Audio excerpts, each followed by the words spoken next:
In sections 4.2 and 4.3, one of the most important things we thought about were our critical points. The critical points is when the derivative is equal to 0. And when the derivative is equal to 0, they provided us with good opportunities to find local max and local mins, kind of when our function switches from increasing or decreasing or vice versa. So let's think about what that would look like. What would be the analog here in section 4.4 when we're dealing with concavity. So here's a graph of some function. I think we can agree over here it's concave down. I think we can agree over here it's concave up.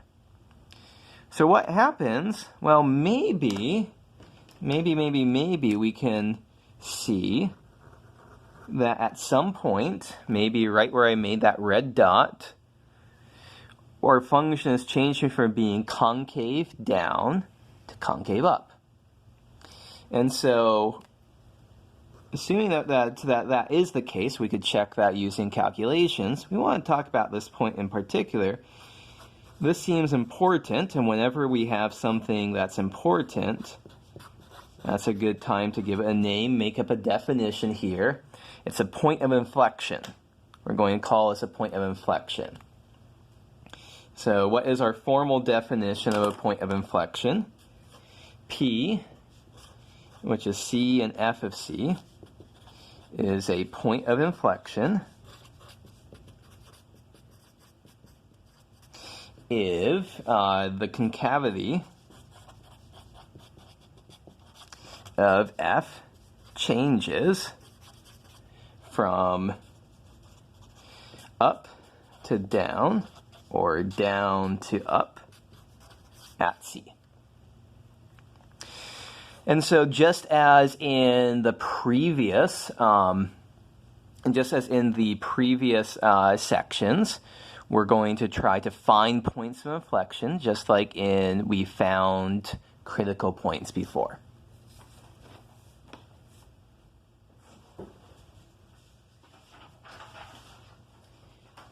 Okay, so what we're going to have here is a test for inflection points now.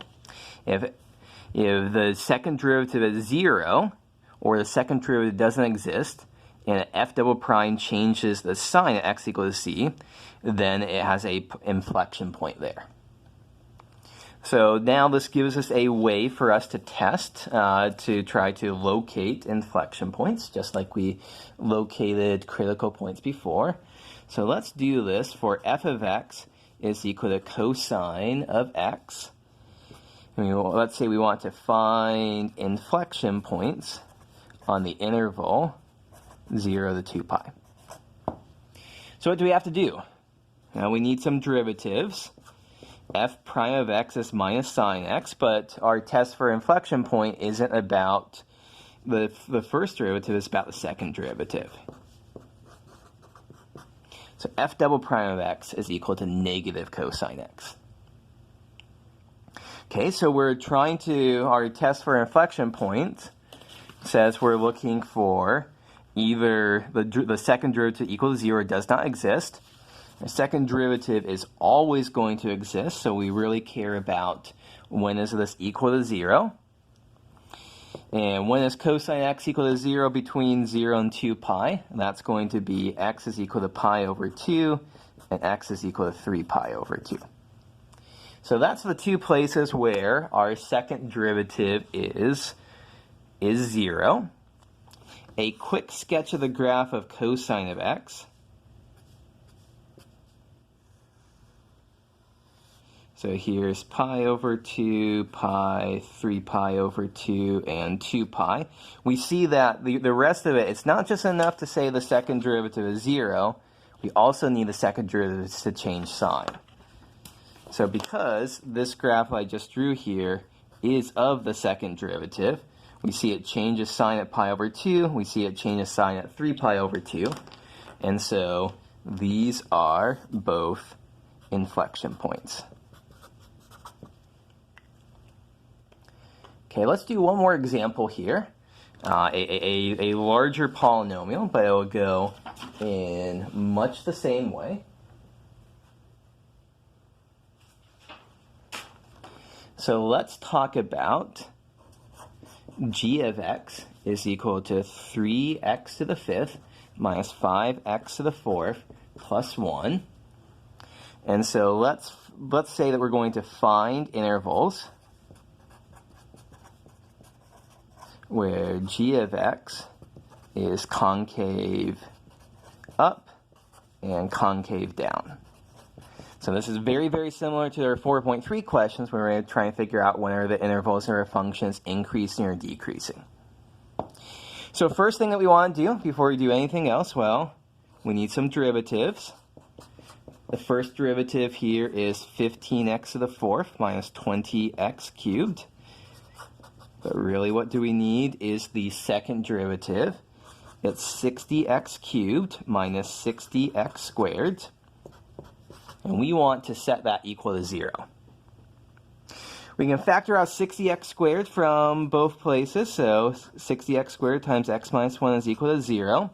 And this gives us two values for when g double prime x is 0, when x is equal to 0, and when x is equal to 1. So, very analogously to our 4.3 problem, so let's make a sign chart. But let's not make a sign chart for f prime. Let's make a sign chart for f double prime. So we test some values in less than 0, between 0 and 1, and bigger than 1. So for example, f double prime of 2. F double prime of 2 is going to be 240. We don't care about the particular number that it is. We just care about the fact that it's positive.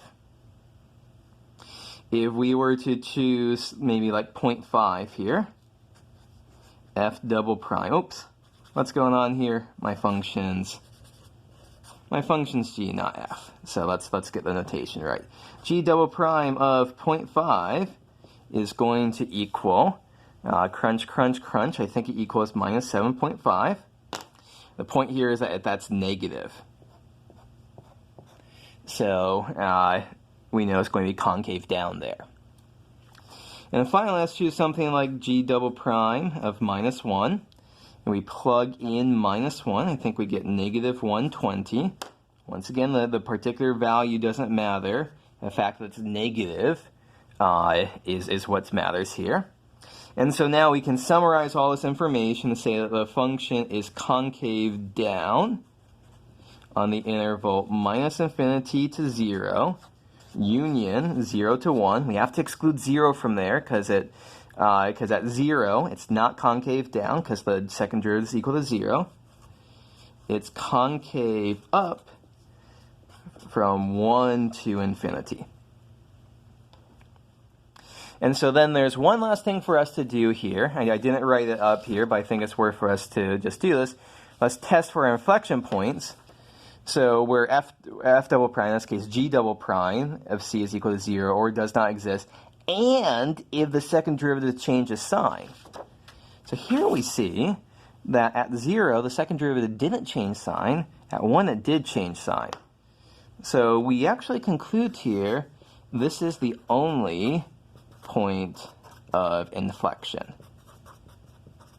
So at x is equal to 0, the function had concavity, didn't have concavity, the second derivative is 0, but the concavity didn't change. The second derivative didn't change signs from one side to another.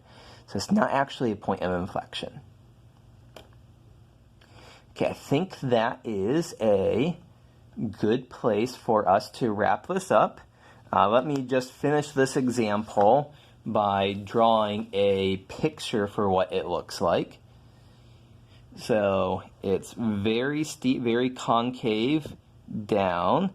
Then it flattens out just so much that right at here, it's neither concave up or concave down. And then it's not until, so this was at x is equal to 0, it's not until over here, when x is equal to 1, their function actually changes concavity. let's end this video for here's a pre-class problem. So I give you this function here, x to the 4 plus 4x cubed. I want you to do the same analysis we just did. Figure out intervals in which the function is concave up or concave down, and find, if any, the points of inflection.